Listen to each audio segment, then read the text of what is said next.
बिस्मिल्लाहिर्रहमानिर्रहीम। Hi guys, this is Ahmed and welcome to my YouTube forex money channel. उम्मीद करता हूँ आप सब खैरियत से होंगे। इस वीडियो में जिस पेयर को हम एनालाइज करने जा रहे हैं, इसने ना सिर्फ पूरी मार्केट को और ना सिर्फ ट्रेडर्स को बल्कि उनके कई अकाउंट्स को भी जो है अपने आगे लगाया हुआ है। और कुछों के तो ये अकाउंट ही वॉच करवा चुका हुआ है। कुछ मेरे सामने ऐसी मिसालें आई हैं जिनमें अकाउंट जो है उनके वॉच हो चुके हैं और वो यूएसडी जेपीवाई की सेलिंग में थे। और हुआ ये कि यूएसडी जेपीवाई ने एक जो है आप यूँ कह लें कि एक मूवमेंट मारी मार्केट में, जिसकी वजह से उनके अकाउंट वॉश हो चुके हैं और कुछ हैं जो अभी तक बचे हुए हैं। अब पॉइंट ये है कि जब आप विदाउट एसएल अगर एक पेयर में ट्रेडिंग करने निकल ही पड़े हैं और आपने किसी की नहीं सुननी है और आप कहते हैं कि नहीं जी हमें तो विदाउट एसएल ही काम करना है, तो फिर विदाउट एसएल के तकाजे भी पूरे किया करें। मार्केट ने आपको एक ये मूवमेंट दी, आप कहेंगे छोटी है। एक मार्केट ने आपको ये मूवमेंट दी, आप कहेंगे ये भी छोटी है। बट मार्केट ने आपको एक ये मूवमेंट दी जो कि 400 पिप्स की थी, जिसमें मेरी नज़र में काफ़ी अकाउंट्स ऐसे आए हुए थे जिनका मैंने लोड रिड्यूस करवाया। और वो भी जो है लेट सपोज अगर यहाँ से सेलिंग फंसा के बैठे थे, यहाँ से फंसा के बैठे थे, फिर यहाँ से हमें मौका मिला तो यहाँ से जब मूवमेंट मिली तो उसमें उनका जो कुछ आप यूँ समझ लें कि लॉट साइज जो थे वो रिड्यूस करवाए हैं, कुछ लॉट्स एग्जिट करवाई हैं उन्हें, ताकि वो मार्केट में अपना अकाउंट किसी हद तक सर्वाइव करवा सकें। और फिर हमारे पास एक ये अपॉर्चुनिटी आई। अब जिनके अकाउंटों का लोड यहाँ से मैंने हल्का करवाया हुआ था, वो जब अकाउंट यहाँ पे गए हैं तो उन्हें एक बेनिफिट क्या हुआ कि जो जब प्राइसेस यहाँ पे आई थी, ये बड़ा गौर से सुनने वाली चीज़ है, इसको गौर से समझिएगा। जब प्राइसेस यहाँ पे आई थी, जो उनके अकाउंट की इक्विटी तब थी जब मार्केट जो है वो इस लेवल पे गई, तो अकाउंट की इक्विटी उनकी इस लेवल से थोड़ी कम थी। पॉइंट इज कि ये हमें क्या फायदा हुआ, यहाँ पे हमने जो लोड कम किया हुआ था वो यहाँ पे इस प्राइस पे जब मार्केट आई तो वो हमें इतना फील नहीं हुआ, या उन ट्रेडर्स को इतना फील नहीं हुआ। मार्केट ने यहाँ से भी एक मूवमेंट दी। अब आपकी इस बारे में क्या राय है? ये भी फ्लैट मूवमेंट है, ये भी हम पहले से जो है वो एनालाइज करके बैठे हुए थे। तो यही होता है जब आप विदाउट एसएल काम करते हैं, तो फिर आपको अकाउंट का लोड जो है उसको मैनेज करवाना पड़ता है। और आपने अब यही देखना कि लेट्स सपोज मार्केट यहाँ से ऊपर भी जाती है तो आपने किस वे में उसे बचाना है। अब आप उसको मार्जिन ऐड करके भी बचा सकते हैं, कुछ उसमें हेजिंग करके भी बचा सकते हैं, लेकिन हेज करना जो है ना हर किसी के बस की बात नहीं है। हेज करना एक बहुत बड़ी फनकारी है और आर्ट है बेसिकली। तो हेज भी बेसिकली वही बंदा कर सकता है। कुछ तो हेज में ऐसे बुरे फंस चुके हैं कि वो अब यही है कि मार्केट, वो कहते हैं जी मार्केट नीचे है तो हम कुछ ले दे के निकल जाएं, वो जब आएगी, जब मार्केट आप चली गई लेट्स सपोज, तो उनकी बाय की फिर निकल जाएंगी, फिर सेल की फंसी रहेंगी और फोर्थ सेल की फंसेंगी, फिर वहां से बाय फिर फंसा लेंगे। तो मैं इसीलिए कहता हूँ कि जब मार्केट जो आपके ऑपोजिट चल पड़ी है तो फिर वन वे ही रहें तो बेटर है। और इसके साथ साथ यार एक दो क्वेश्चन है, मैं उनका भी जवाब देता चलूँ। एक तो मेरे पास क्वेश्चन आया था कि जी ओक्टा एफएक्स जो है वो पाकिस्तान में बैन हो रहा है और ओक्टा एफएक्स के जो है वो काफ़ी इश्यूज आ रहे हैं। देखें, ब्रोकर एंड पे कोई इशू नहीं है। इशू पता किस एंड पे है? जो इन्होंने लोकल अपने डिपॉजिटर और विड्रावल या लोकल प्रोसेसर रखे होते हैं ना, जो हमें यहाँ पे लेट्स सपोज पाकिस्तान में है। अभी मैं बात करूंगा सिर्फ पाकिस्तान की। इंडिया का जो कॉन्सेप्ट है, इंडिया से भी कुछ एक दो कंप्लेंट्स आई थी मेरे सुनने में, लेकिन मैं सिर्फ अभी बात करूंगा पाकिस्तान की। तो पाकिस्तान में देखें, जो इन्होंने लोकल डिपॉजिटर रखा हुआ था, मुझे जहां तक सुनने में आया उस एंड पे कोई इशू है। और वो वहीं से कोई एक ऐसा झोल इन्होंने या कोई ऐसा मसला क्रिएट हुआ है कि जिस वजह से ना वो मामला ब्रोकर में और लोकल डिपॉजिटर के बीच में जो है ना वो क्लैश शायद क्रिएट हुआ है। तो क्वेश्चन ये था बेसिकली कि ओक्टा एफएक्स जो कि एक साइड पे जा रहा है, तो हमें पाकिस्तान में किस ब्रोकर से जो है ना वो आप सजेस्ट करते हैं? देखिए, अगर आपने सिर्फ गोल्ड की ट्रेडिंग ही करनी है तो पीएमएक्स में चले जाएं। पीएमएक्स जाके सर्च करें गूगल पे, वहां पे आपको उससे रेगुलेटेड ब्रोकर्स काफी मिल जाएंगे। और आपने चूंकि सिर्फ गोल्ड में ट्रेडिंग करनी है तो वो बहुत आपको एक इजी वे जो है ना आपको आपके लिए रहेगा, और आप जो है ना वहाँ पे किसी भी रेगुलेटेड ब्रोकर के साथ जो है पीएमएक्स से जो रेगुलेटेड है उसके साथ आप काम कर सकते हैं। और इसके साथ साथ एक क्वेश्चन मेरे पास हो रहा था कि सर हम अकाउंट बार बार वॉश कर चुके हैं, हमें क्या करना चाहिए? तो आपको मैं ये मशवरा दूंगा कि आपको पहले डेमो प्रैक्टिस करनी चाहिए, देन ही आप रियल पे आएँ। अगर आप अकाउंट बार बार वॉश करवा चुके हैं तो आपको इसका मतलब है काम नहीं आता। काम को सीखें, समझें, एनालिसिस को डेमो प्रैक्टिस करें, डेमो अकाउंट ओपन करें, एनालिसिस को उस पर जाकर प्रैक्टिस करें और देखेंगे आपको कुछ प्रॉफिट बन रहा है नहीं बन रहा। तो अब चलते हैं हम अपने USD JPY H4 chart weekly analysis की तरफ। स्ट्रक्चर हमारे पास ये बड़ा ही क्लियर सा और बड़ा ही सिंपल सा स्ट्रक्चर है। मार्केट में 138, 139, 140 और 141 का लेवल, 145 का लेवल, इसकी आवाज़ें तो मार्केट में आ चुकी हुई हैं। अब हमने देखना ही है कि हमारे पास क्या न्यू स्ट्रक्चर बनता है। वो न्यू स्ट्रक्चर हमारे पास है तो क्या है, कोई है या नहीं है। जैसा कि मैंने आपको प्रीवियसली बोला था कि ऑलरेडी एक ट्रेंड लाइन कह लें, ऐसे डाइवर्जेंस कह लें। अब कहीं पे कंफ्यूज ना होइएगा, क्योंकि कुछ को मैं कहता हूँ ये डाइवर्जेंस है तो वो कहते हैं सर वो ये तो ट्रेंड लाइन है। जिसको मैं समझाता हूँ ये ट्रेंड लाइन है वो कहते हैं सर ये तो डाइवर्जेंस नहीं बन रही है। तो भाई ये दोनों चीज़ें बन रही हैं, आपको कहीं पे कंफ्यूज होने की जरूरत नहीं है। कॉन्सेप्ट समझा करें, कॉन्सेप्ट पे फोकस किया करें। अच्छा, अब ये एक डाइवर्जेंस भी बनी, एक ट्रेंड लाइन भी बनी और मार्केट ने यहाँ से एक मूवमेंट भी दी। अब यहाँ पे मार्केट जो है वो क्या बिहेवियर करना चाह रही है? अब यहाँ पे फर्दर डीप बिहेवियर की जो इसका स्ट्रक्चर है वो देखने की क्या जरूरत है। एक माइनर सा रेजिस्टेंस ना इस एरिया पे आता हुआ दिखाई दे रहा है, बिल्कुल माइनर सा। ये बिल्कुल ऐसा ही माइनर सा रेजिस्टेंस है जैसे ये टॉप वाला रेजिस्टेंस है हमारे पास, ये वाला। ये वाला। वैसे ही कुछ ये रेजिस्टेंस आता भी दिखाई दे रहा है। अगर तो मार्केट इस एरिया को रेजिस्ट कर गई, मार्क माय वर्ड्स, अगर मार्केट इस एरिया को रेजिस्टेंस कर गई, जो कि बहुत ज़्यादा आसार नज़र आ रहे हैं, अगर मार्केट इस वाले रेजिस्टेंस एरिया को ना ब्रेक कर पाई तो फिर हमें मे बी यहाँ से कुछ ऐसी मूवमेंट जो है वो देखने को मिल सकती है, मे बी सूनर टर्म मिल सकती है। इसके बाद हो सकता है एक हमें अगेन बुलिश रेला जो है वो स्ट्रॉन्ग पावर के साथ मिले।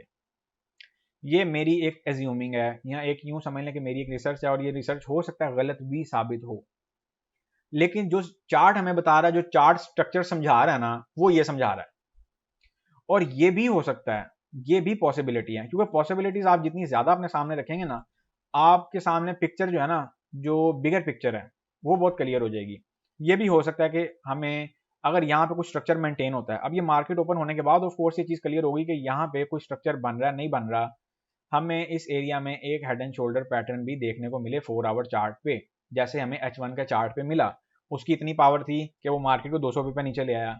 अब अगर H4 के चार्ट पे ये सिनेरियो चल पड़ा या ये स्ट्रक्चर चल पड़ा, तो फिर 300 से 400 पिपों की फॉल यूएसडी जेपीवाई पे पक्की है। ये जो मैंने लेवल्स ड्रॉ किए हैं, ये वाले और ये वाले, इनको कतई इग्नोर ना कीजिएगा, अपने चार्ट पे भी ड्रॉ करके रखें और समझें कि ये लेवल्स क्यों ड्रॉ किए गए हैं, मार्केट में ऐसा क्या एल्गोरिथम है, या क्यों मार्केट यहाँ पे आने के आसार जो हैं वो ज्यादा हैं, या क्यों मार्केट यहाँ पे आने के आसार बाकी हैं। और इसके साथ साथ मैं स्ट्रक्चर भी यहाँ पे भी ड्रॉ कर देता हूँ, ये चीज़ें आप लोग नोट कर लें। और अगर लेट सपोज हमें ये रेजिस्टेंस मार्केट ब्रेक करके दिखा देती है, फिर हमारे पास ये एक माइनर सा रेजिस्टेंस बचेगा। इस रेजिस्टेंस से कुछ ज़्यादा उम्मीद नहीं लगाई जा सकती। उसकी रीज़न ये है कि जेपीवाई जो है वो फर्दर वीकनेस की तरफ अपना रुझान बढ़ा रहा है। अगरचे डॉलर वीक होने की सोच रहा है, बट वो जेपीवाई के अगेंस्ट वीक होने की नहीं सोच रहा, जेपीवाई के अगेंस्ट वो स्ट्रॉन्ग होने की ही सोच रहा है। और अपर साइड के जो टारगेट्स हैं वो रिमेन अभी पेंडिंग हैं। तो मैं आपको एक इस स्पॉट पे या इस जो मकाम पे या इस पॉइंट पे आपको ये एडवाइस करूंगा कि मार्केट को बहुत गौर से समझें। अच्छा जी, स्ट्रक्चर की अगर हम बात करें ना यूएसडी जेपीवाई के, तो ट्रेंड लाइन तो हमने ये मेंटेन की हुई है। एक हमारे पास अप साइड से एक ट्रेंड लाइन आ रही है जो कि कुछ इस तरह का जो रोल है ना वो प्ले करती हुई हमें जो है वो दिखा रही है। लें जी, ये मैंने इसकी ट्रेंड लाइन लगा दी है, और इसके अकॉर्डिंग ही मैं इसकी जो प्रेफरेंस है उसको सेल की प्रेफरेंस भी दूंगा। ऑफ कोर्स यहाँ से एक बाय का जो इसको एक टेक मिली है अभी रिसेंट में, इस लेवल से, ये लेवल अगर मेंटेन इसी तरह रहा तो मार्केट जो है वो इस रेजिस्टेंस को ब्रेक करते हुए, ट्रेंड लाइन को ब्रेक करते हुए, इसका टेस्ट देते हुए, हो सकता है टेस्ट ना भी दे, अगर मार्केट में ज़्यादा प्रेशर हुआ तो फिर मार्केट एक न्यू हाई की तरफ जाएगी। अच्छा जी, ये भी हो गया ये स्ट्रक्चर। अब हम अपना जो है ना जो सिग्नल स्ट्रक्चर है वो यहाँ पर ड्रॉ करते हैं। सिग्नल स्ट्रक्चर हमारा जो फर्स्ट है और जो प्रायोरिटी वाला स्ट्रक्चर है वो सेल का है।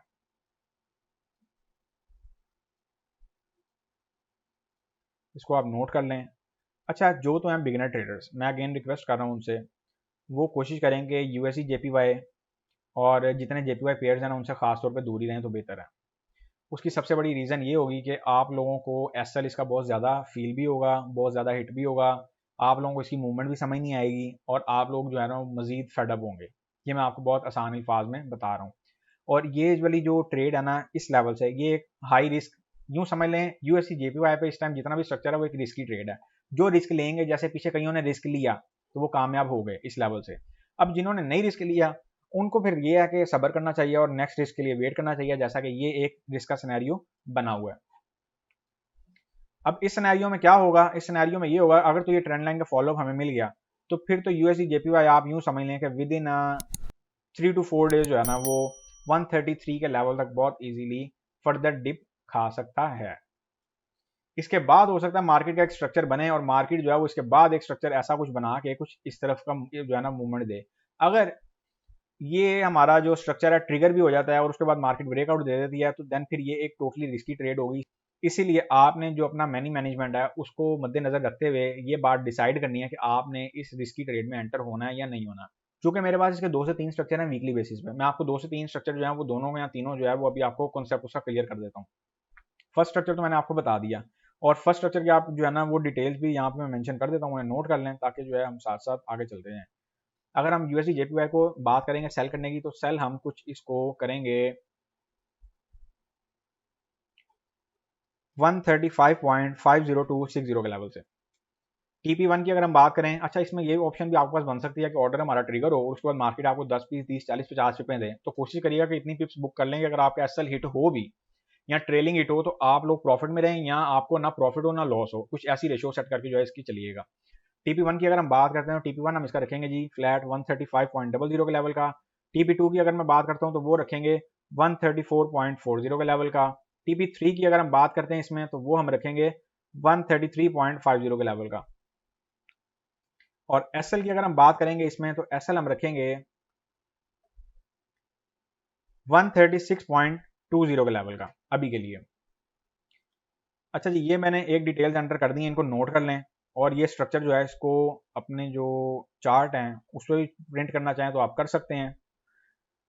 ये मैंने डिटेल जो है इस स्ट्रक्चर की नोट कर दी है। ये तो हो गया हमारा फर्स्ट स्ट्रक्चर। इसके बाद हम चलते हैं जी अपने सेकंड स्ट्रक्चर की तरफ। What next? अच्छा, ये जो यहाँ पे मैं आपको बताता चलूँ, ओपनिंग एरिया, एसएल एरिया, उसके बाद TP1 एरिया, देन जो है वो TP2 एरिया और TP3 एरिया।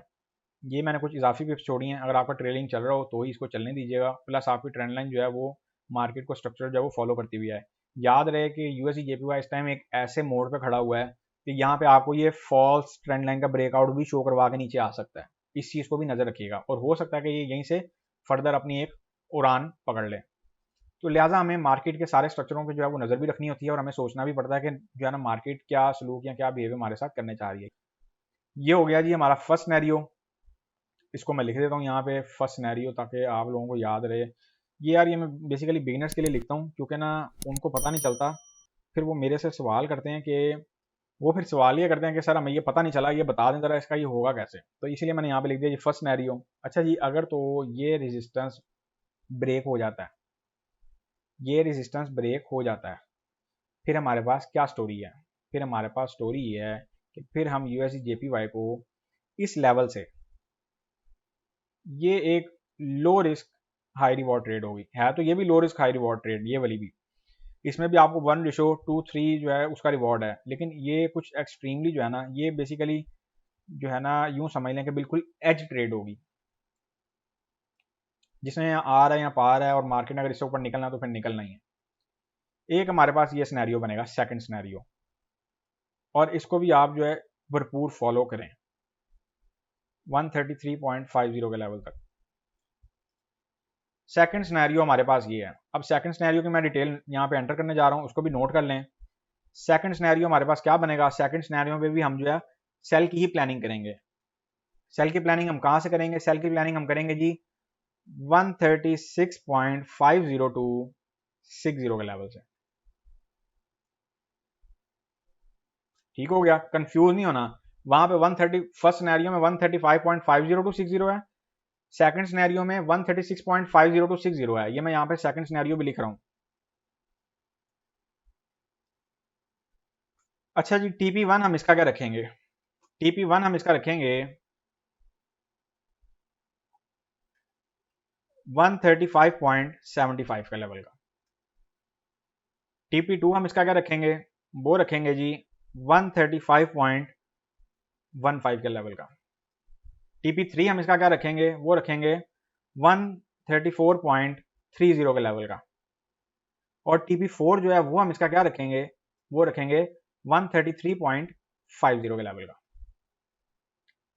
और SL जो हम इसका रखेंगे ना, SL इसका बहुत ही मामूली सा बनेगा। अगर ये डबल टॉप पैटर्न क्रिएट करके या उसको फॉलोअप लेता हुआ चल पड़ा, तो फिर इसका SL जो हमारे पास आएगा वो आएगा 136.95 के लेवल का।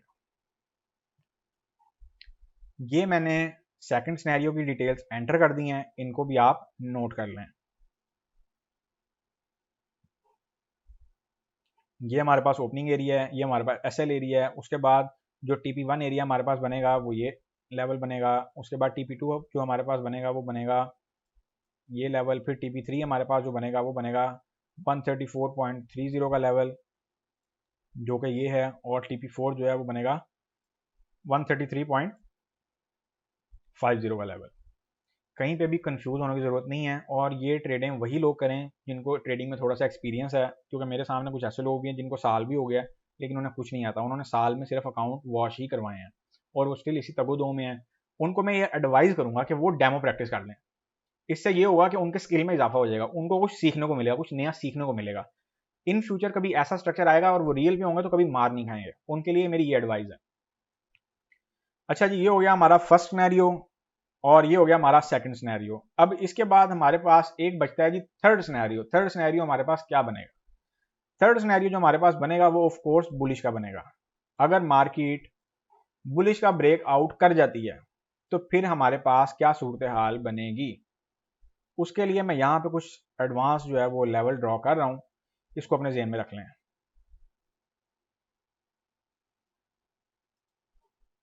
अगर मार्केट ये वाला रेजिस्टेंस एरिया भी ब्रेक कर देती है और हमारा कहा नहीं सुनती, फिर व्हाट नेक्स्ट? उसके बाद जो नेक्स्ट मूवमेंट है वो यहाँ से कुछ इस मद में आ सकती है। जब मार्केट इस लेवल से निकलेगी ना तो बहुत प्रेशर में निकलेगी और उसके बाद आपको हो सकता है एक सीधी कैंडल जो है वो 137 पे जाके रुकती हुई दिखाई दे और उसके बाद 137.50 से होती हुई मार्केट 138.10 के लेवल को फर्स्टली अप्रोच करेगी। इसको आप जेहन में रख लें। और इसके बाद फिर इसके साथ साथ होगा ये कि इसके साथ साथ मार्केट जितना चाहे फिर उतना जो है वो चल सकती है। एक बुलिश विक भी बच सकती है जो कि 140 का लेवल आप उसको कंसीडर कर लें। ये जिनकी सेल की पोजीशन स्टक हैं, अब ये उनके लिए लम्हा फिक्रिया भी है। अगर मार्केट कोई ऐसा जो है वो अपनी टोन नहीं मैनेज कर पाती या कोई ऐसा स्ट्रक्चर नहीं दे पाती तो फिर हमें ये सिनेरियो भी देखने को मिल सकता है। तो वो अगर फंड ऐड करना चाहें, फंड फिर उस हिसाब से ऐड करिएगा कि आपको यूं समझ लें, या आप ये तो एक अंडरस्टूड सी चीज़ है कि फॉरेक्स जो है वो उसमें बाकायदा कहा जाता है कि your capital is at risk. तो आपका ऑलरेडी कैपिटल काफ़ी रिस्क पे आया हुआ है, तो उस हिसाब से देख लें। और ये भी हो सकता है कि मार्केट 140 के लेवल से भी ऊपर चली जाए। ये भी मार्केट में ऐसी भी न्यूज़ हैं क्योंकि JPY अभी कुछ प्लानिंग कर रहा है जापान, तो वो हो सकता है कि पहले ये लोग बैटिंग कर लें फिर वो लोग बैटिंग के लिए हैं। ये यहाँ पे मुझे कुछ ऐसा कॉन्सेप्ट समझ में आ रहा है। ये तीन scenario USD JPY H4 chart weekly analysis के हैं। इनको आप बाकायदगी से इनकी स्टडी कर लें। कहीं पे भी जो है वो, अगर आप लोग बिगिनर ट्रेडर हैं तो मैं आपको सजेस्ट करूंगा कि डेमो ट्रेड कर लें, डेमो अकाउंट पे ट्रेड कर लें, आपको कुछ सीखने को मिले, फर्दर आपको एक्टिविटी मिले। आपके सामने मैंने 2 से 3 सिनेरियो बड़े क्लियर रख दिए मार्केट के, इनको डीपली वॉच आउट करें, डीपली जो है इसके बारे में स्टडी लें, अपने चार्ट पे प्रिंट करें और ये समझने की कोशिश करें कि मार्केट का जो एल्गोरिथम है वो नेक्स्ट मूव क्या दे सकता है, इसको एज्यूम करने की कोशिश किया करें। सो गाइज, अब हम मिलेंगे नेक्स्ट वीडियो में, तब तक के लिए अपना ख्याल रखें, दुआ में याद रखें। अल्लाह हाफिज़।